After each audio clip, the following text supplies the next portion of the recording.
Bienvenue sur le widget développé par IFPEN pour l'extrême défi mobilité de l'ADEME. Grâce à ce widget, vous pouvez quantifier la dépense énergétique de plusieurs véhicules alternatifs sur un trajet donné. Diverses informations sont fournies pour vous aider à analyser le comportement de votre véhicule sur ce trajet et trouver la meilleure adéquation usage véhicule sur votre trajet dans votre territoire. En route pour la démonstration. Tout d'abord, dans la barre de gauche, renseignez le nombre de passagers, ici un adulte et pas d'enfant, et le chargement en kilogrammes que vous souhaitez ajouter à votre véhicule. Ici, nous n'ajoutons pas de chargement, nous laissons à 0. Ensuite, dans la liste déroulante, choisissez un ou plusieurs véhicules. Vous trouverez tous les détails sur ces véhicules sur le wiki de l'extrême défi. Cette liste a été remplie grâce aux informations envoyées par les différents partenaires. Seuls les véhicules pour lesquels toutes les informations ont été communiquées sont proposés. Si vous souhaitez que le vôtre y figure, un lien est disponible sur la page wiki Extrême Défi Calcul de consommation énergétique.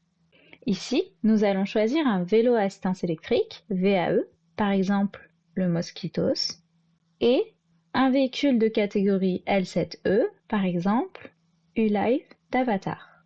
En appuyant sur la roue crantée, vous pourrez voir les caractéristiques des véhicules et les modifier à votre guise. Passons à l'itinéraire. Choisissez une origine et une destination. Par exemple, ici, nous prenons un trajet de moins de 15 km réalisable en vélo à assistance électrique entre Brive-la-Gaillarde et Aubazine. Vous pouvez également ajouter un point de passage en cliquant sur « Ajouter une destination ». Ici, par exemple, on peut ajouter Malmort-sur-Corrèze qui se trouve entre les deux villes.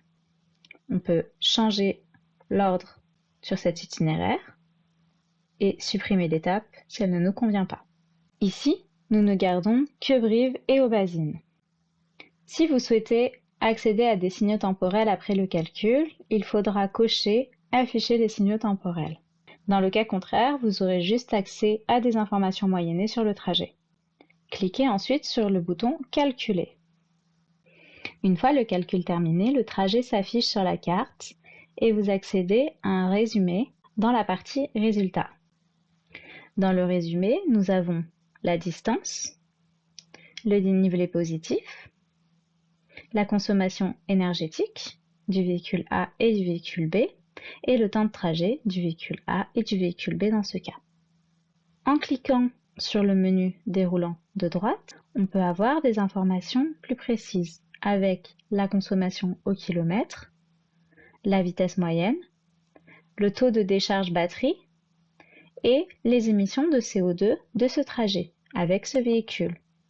On peut afficher les deux pour les comparer et voir qu'un, par exemple, un véhicule plus puissant consomme plus de wattheures au kilomètre, émet plus de CO2, mais réalise le trajet en moins de temps avec une vitesse plus élevée. Si l'on regarde pour le véhicule L7E, ces signaux temporels. Nous avons l'élévation, la puissance de traction et la vitesse. Si on désélectionne traction et vitesse, on peut voir le profil, qui est un profil assez plat, sauf à la fin, avec une montée dans la ville.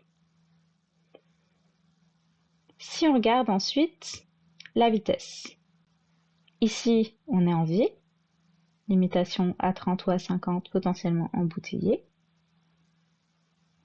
Ensuite, on sort de la ville avec une limitation de vitesse qui est plus grande et on arrive quasiment à la limitation de vitesse.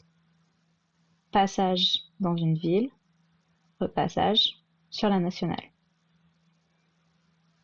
On peut regarder aussi la puissance de traction qui va nous permettre de gérer à la fois la consigne de vitesse pour arriver à la vitesse limite, si c'est possible, mais aussi les variations de pente. J'espère que le petit aperçu de ce widget vous a plu. Pour toute question ou retour à nous faire, n'hésitez pas à nous contacter.